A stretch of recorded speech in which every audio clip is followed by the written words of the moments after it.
Here we go, settling into my little podcast nook. Things aren't where I left them. The intruder was here. Hedwig, Carlo, you will tell me if he comes back, won't you?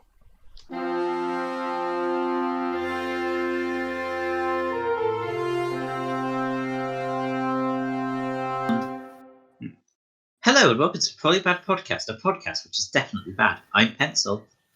I'm Paper. Today's Probably Bad RPG idea is a game of The Secret of Cats, where one of the PCs is secretly just a standard non-sentient cat. For those who don't know it, The Secret of Cats is a fate game where you are magical cats and you fight monsters.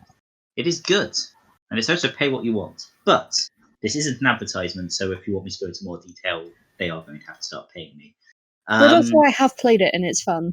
Yeah. I just love the idea of see how long you can keep up that you're just a cat. Like, it doesn't even have to be a cat-related game. Like, you know, Warhammer, one of your Space Marines is just a cat in a little suit. That's adorable. Yeah, you just have to, like, see how long people realise that you're not like an disruptive player who's only saying meow noises and going, I lie on the floor and wiggle my butt around. And instead, you're actually deep role-playing as a cat. Thing is, like, cats are smart and also tiny murderers. So I feel like depending on what the secrets of cats are getting up to, you could actually be quite useful. Like, you pick up on the situation and start just, like, clawing and hissing at the bad guys. It's hard, like, you're just a normal knocking cat. important magical artifacts off of surfaces. Just a normal cat with your little knife strapped to each of your legs, so that you can fight people. Cats already have that. It's called claws. Okay, you have bigger knives strapped to your legs. Just attach one to the tail. Yeah. A cat that's cosplaying is the knife octopus. The knife tentacle. I like the knife octopus.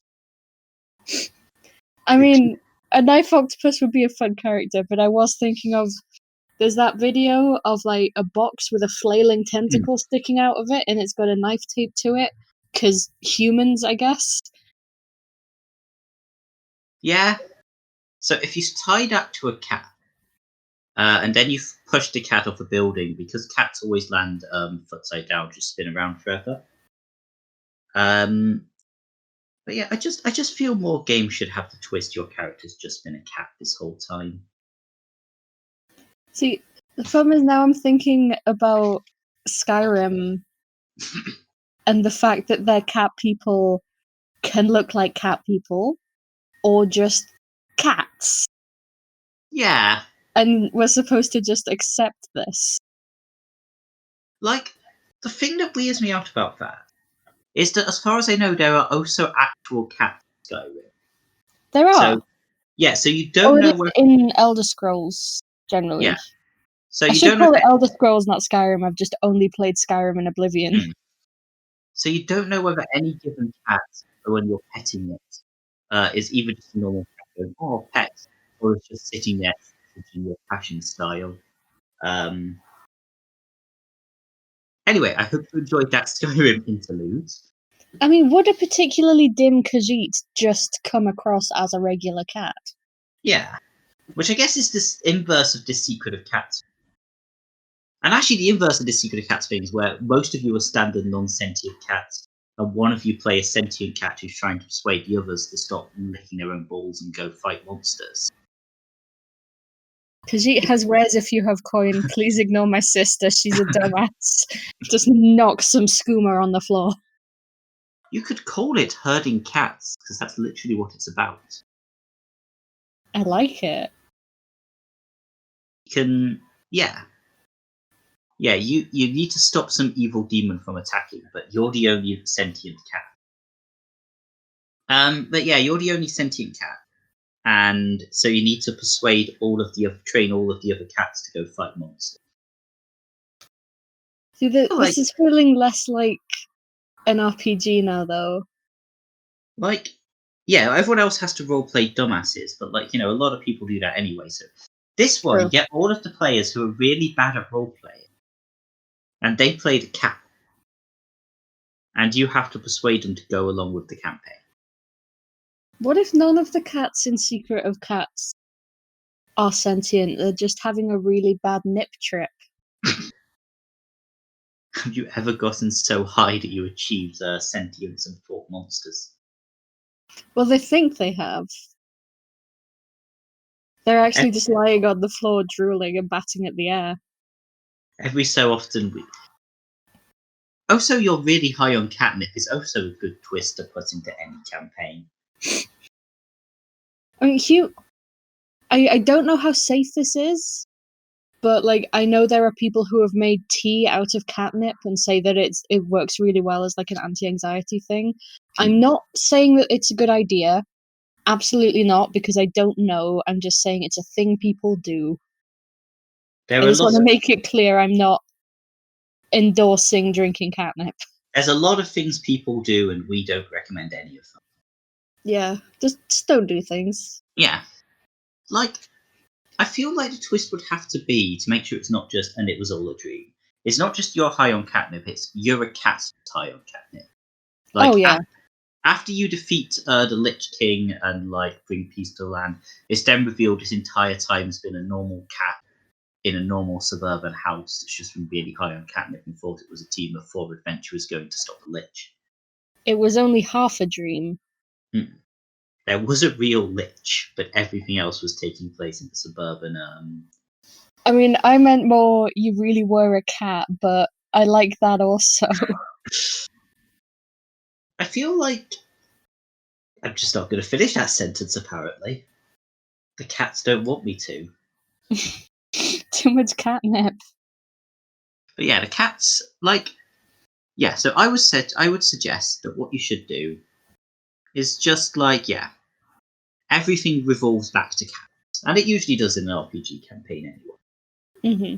So, you know, you roll cats, you write your character sheet on cats, all the Did players... you say on cats or in cats? On cat. Okay, because I was just imagining your whole character sheet is just like pictograms of cats that you then have to interpret to remember what all of your abilities are. I actually also like that one. Like, you determine your strength score by making the little cat on top of your character sheet progressive more or less edge. Probably bad RPG idea. Pre-gen all of your player characters and write the cheats in code. You only get to play if you crack the code. Your cat's, like, intelligence is just a cat with bigger or smaller glasses. Adorable. Yeah. I feel this would work. And you could probably do some interesting things as to how well people interpreted it. No, I think whatever interpretation they think is right, that is now what it is. Ah, so it's not a case of they have to figure out what you mean, it's just a case of whatever they interpret it is. I like this idea for radically subjective character sheet. Like, your strength stat is copietic, and whatever you determine to be valid for someone with a strength of copietic works. That is not a word I know. I think it means happy, but I honestly don't know. I might have made it up. I can find... I'm looking it up. I can find copacetic. I can't find that's probably copietic. what I meant. But you know what? I'm going to go copietic. Wait, no, I found it in an encyclopedia from 1809, but it doesn't say what it means. Yeah, no, Even better, write the character sheet purely in outdated words. Yeah, like, I like the idea of, like, it is a word that just doesn't exist. So you just have to sort of go with that. That sounds like a good word? You're turning this almost into like a psychology experiment, like a Rorschach test. Yeah, you for wake an up. RPG. Yeah, you like the GM's just like, yeah, I've given you a pre-made character sheet and just hand you a blank piece of paper. Everyone else also has a blank piece of paper. They're acting as if they've got words written on it. How do you react? Wait, are they now getting the sheets in character? No, like, you know, all of the people before the game are like, yeah, here's your character sheet. Okay. For your character. And it's just a blank piece of paper, and everyone's is just a blank piece of paper. Everyone's like, okay, I get to be a bard and all of that kind of thing. No, you have And- to cover it in shapes. Yeah. Shapes and just randomly generated strange words that may or may not exist. Yeah. You just get a photo of the DM. I think what I've invented here is various elaborate forms of psychological torture, which is, as far as I can tell, all psychology is. It's an experiment. If you can convince the ethics committee that it's just an experiment, it's fine. Yeah. I don't know how psychology ethics committees work. Mine was basically, are you going to endanger vulnerable groups? No, go for it. My experiment got the ethics stamp of fucking nice, bro. That sounds sick. Send us the footage so we can put it on YouTube. See, that's the point where I think it may be unethical. Is to secretly film people figuring out this Rorschach RPG. Like, every time you go to the bathroom, your character sheet is replaced with a slightly different character sheet. And, like, just over the It's got the same symbols on it. It's just, like, a millimeter bigger. Yeah, I was thinking, like, you get given, like, an actual pre-made character sheet. But every time you, like, leave or go to the bathroom, get distracted, it's replaced by one with slightly different, which is slightly different. And over the course of the RPG, it becomes an entirely different character, like different class, different species, different powers, different rule system. And it's like a change blindness thing to see if you can guess what's going on. If you notice it, you get to level up and you get another different character sheet. Yeah. So I'm pretty sure original idea was, what bizarre psychology experiment would you perform on the player characters? Yeah, definitely. Or players even. I need to start drawing a distinction between those two things at some point. Oh no, it's turning into mazes and monsters. If you have a psychology experiment performed on you on the game, you have a psychology experiment performed on you in real life. Which is arguably true. Yeah. I mean, if you have to solve a puzzle in the game, you have to solve it in real life. And doesn't everyone approach psychological testing as an actual test that they need to pass? That's normal and healthy, right? I got an A star in having a psychology. I actually failed at having a psychology. I am a philosophical zombie. So yeah, perform psychology experiments on you. Cool. Give your cat a character sheet and see what stats it comes out with. Oh, well, we're going into a new thing now of getting your pets to play. Yeah. If you can train your dog to roll the dice, it will be adorable. And that is my argument. I mean, if you line up dice on the edge of a shelf, a cat will probably eventually come and roll those dice by Yeah, knocking even if them there's off the no ground. cat in your house. Eventually it'll happen. But before we get into a whole different idea, shall we move on? Yes, we're going to questions as a forcible attempt to stop us talking about cats. But I am going to watch the 1998 Cats after this. Yes, if you have a question or just want to yell at us about cats, to message Probably Bad RPG Ideas on Tumblr or email probablybadpodcast@gmail.com. Yes, I don't know why I sounded so defeated. I've had a time. Yes, questions.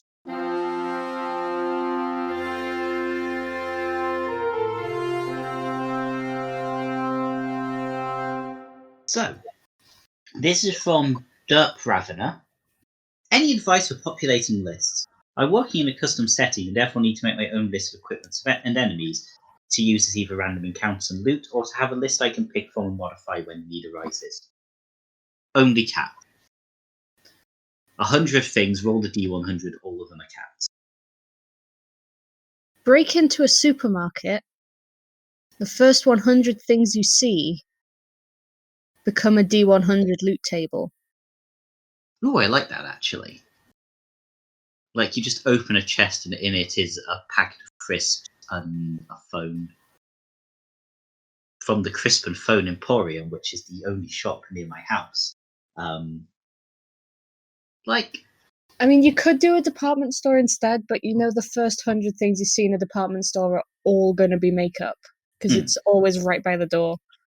Like, I feel like in the... I mean, maybe if you loot, like, an actor. Yeah. Just have like a nebulous, like... Well, not nebulous, but just have like an evil organization that trades only in makeup. It's all magical makeup.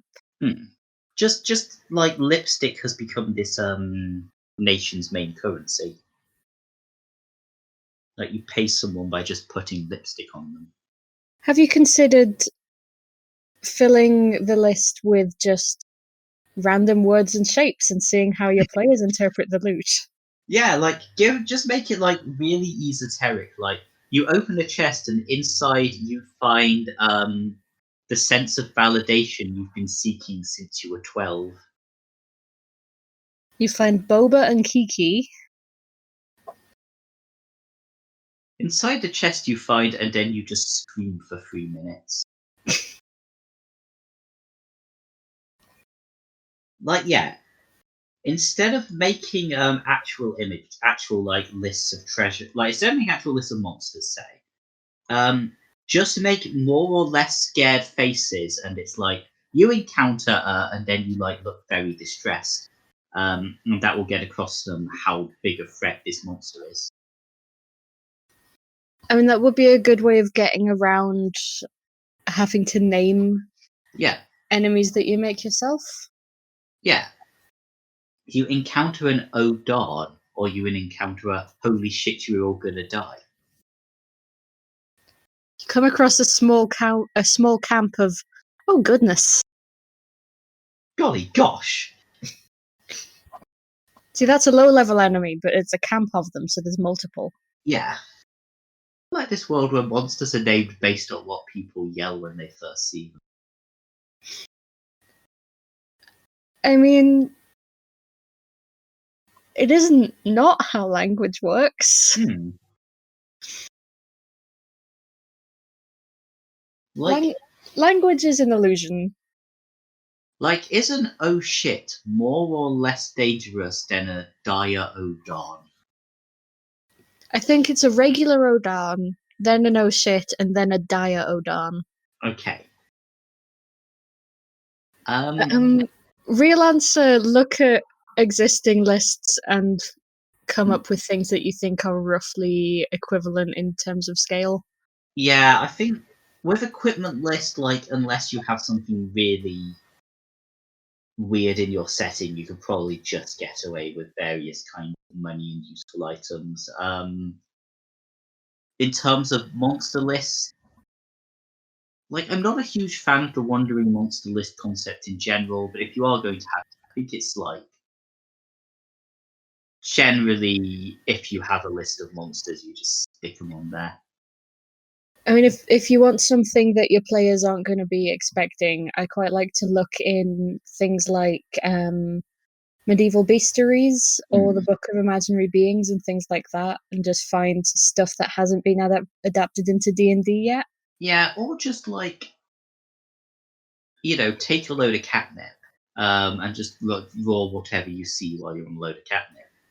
And that take catnip and then read Herodotus. Combine the two.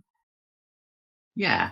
Yeah, I think it's probably easier to make monsters and then put them into a list to make my previous slightly flippant advice sound more useful.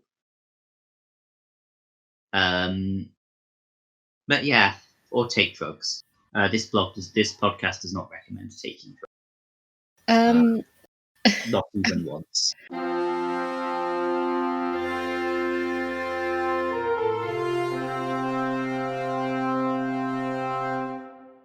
Appropriate name, given the advice that only Pencil just gave.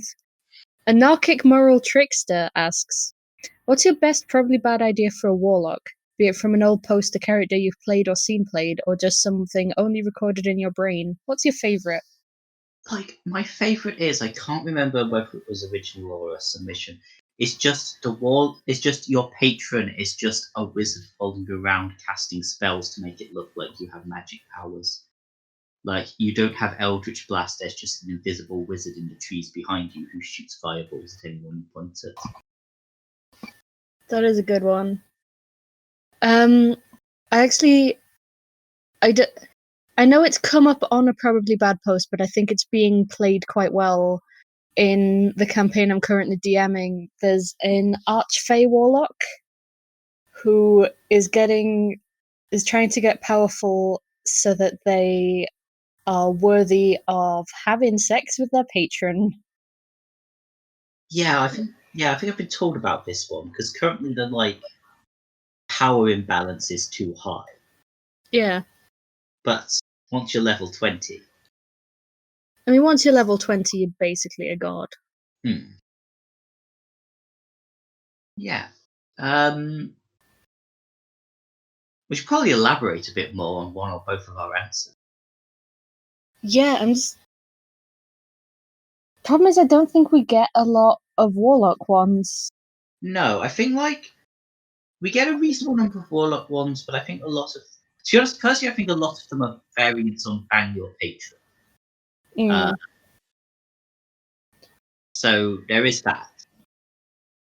And often Patreon of your patron is Patreon. Which is us. If you give money, I will slowly develop magic powers and use it to conquer the world. That's patreon.com/probablybadrpg ideas. Yes. There was one recently that was basically a warlock that doesn't realize they're a warlock and thinks that their patron is just like a hallucination or an imaginary friend, and they just insert X kind of spellcaster here. Yeah. There's a lot of warlocks which are not warlock who is actually cleric who insists they're a warlock because it's edgy is really. Just I'm not a cleric of Pelor. I'm a warlock of the light, and that's why I'm dressed in goth clothes. But I do like the idea of a warlock maybe who's their parents are sorcerers, but they haven't inherited those magic powers. But eventually they do get some magical ability, and they're like, oh, I was just I hit magical puberty late. And actually it's just some great being felt sorry for them. Somehow I really like the phrase magical puberty. Your voice cracks and you shoot fireballs. Well, I have to assume that sorcerers go through some sort of transformation like that, because the alternative is babies who can cast I realize I don't know any sorcerer cantrips. I'm gonna be honest, I did assume it was babies who can cast magic, or at least toddlers who can cast magic.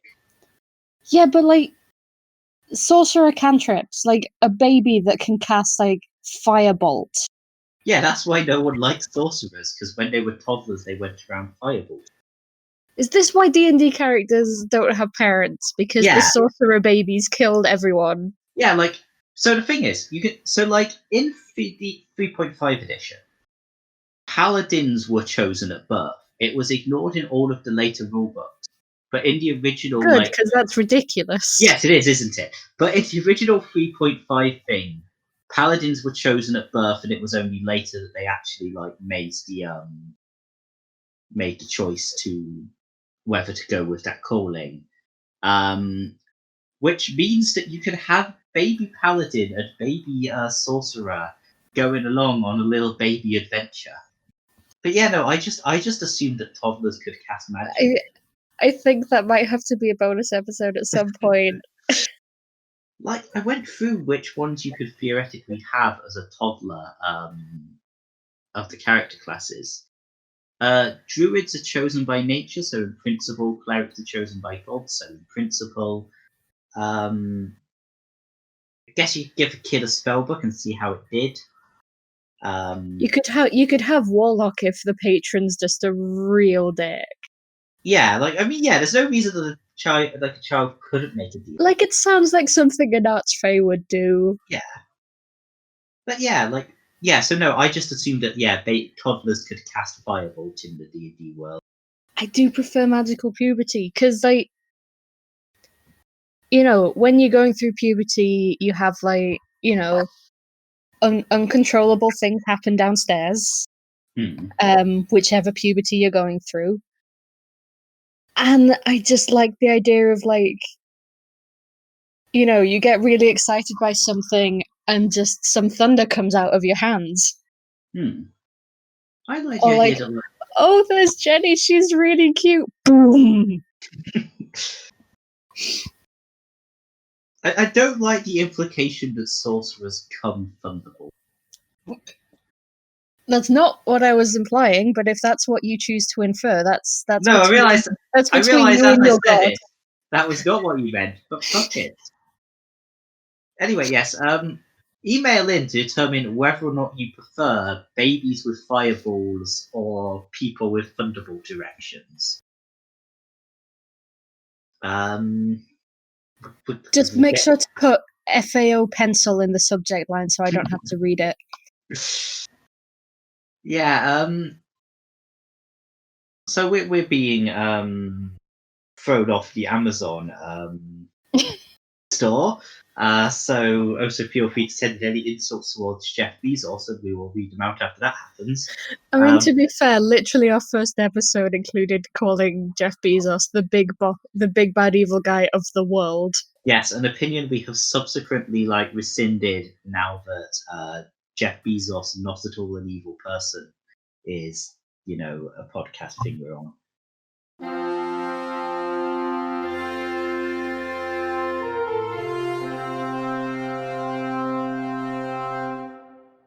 Yes, the last question is anonymous. If you guys were monsters, what would you be? I did do a what D&D monster are you quiz a while ago, and I got a Flumph. Oh. And I feel like I should be insulted, but also Flumphs are great. They're just these friendly little guys who are super smart and float around just vibing. Yeah, I think I would be... So I'm gonna go with a Flumph. Yeah, I think it is my dream, and I was also assigned Flumph at internet. That's what the AFAB on my birth certificate is. Assigned Flumph at birth.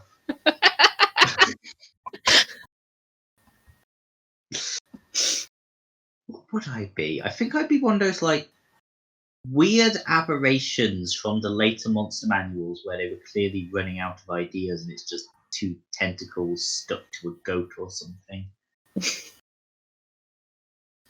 It's one of those ones where you look through and you go, I guess I could put that in a campaign at some point. Then you never do because you're just going to use a Beholder or Mind Flayer or something rather than, it's Tendrils McGee.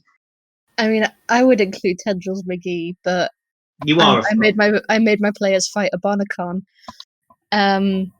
which is a bestiary creature which shits fire. So maybe I'm just not very nice. I can see you as a Modron, I think. Yeah, I feel like just busying away in a corner. Yeah, I think I'd be one of those rogue Modrons, but one who is still trying to do the whole complex plans, but is now just completely off the rails. And the other Modrons are we don't need you to turn this guy's house into a bowling alley. And I'm fuck you, it's all part of the plan. As I turn a guy's house into a bowling alley, I keep sending Primus images of the bowling alley, and he tells me to fucking stop it, but I keep doing it because no one can stop me. That's the monster I'd be. I can see it. I want to see a Flumph and a Modron team up to make a bowling alley. It would either be really boring or it'd be really exciting when a Balor and an Orc set up a rival bowling alley on the opposite side of the same guy's house. I mean, I feel like that's a children's book, like in universe is just a Flumph and a Modron who team up and go on little adventures and make things. Yeah. And it has like a pit fiend who is the bad guy, but like an adorable pit fiend in a little hat. A little chibi one. Yeah. Like, and it's just small and it stabs your ankle with a pitchfork. I don't think they have pitchforks. They have swords? Or is that something else? The point is it stabs your ankle. I really want to see a chibi pit fiend. Maybe there's one in your house right now. Maybe. If you clap your hands 3 times. I mean, my house is quite small. I feel like I would know. I mean, it is small. It is chibi, so it is, Unless it's under the stairs. I never go under the stairs. Because of all the pit fiends. Well, it's hard to get under the stairs because you have to like squeeze between the fridge and the wall. But if it was a tiny, like, knee-high pit fiend, it wouldn't have to squeeze. Yeah, I hope everyone is enjoying this virtual tour of Mod Paper's house, which is, I believe, what everyone tuned in for. Yeah, maybe we should end the episode there. I guess feel free to send in if you want more virtual tours of our houses. You may or may not get them, but did I say sign in? What the fuck am I talking about? Feel free to log into your Us account. I mean, if you give us money on patreon.com/probablybadrpgideas, you can get some stuff. You can't get a tour of my house, but you can get bonus episodes and probably bad homebrew. And you will be giving us magic powers. In a roundabout way. Because it allows us to do more stuff. So yeah, thank you for listening. And remember to have a probably bad day.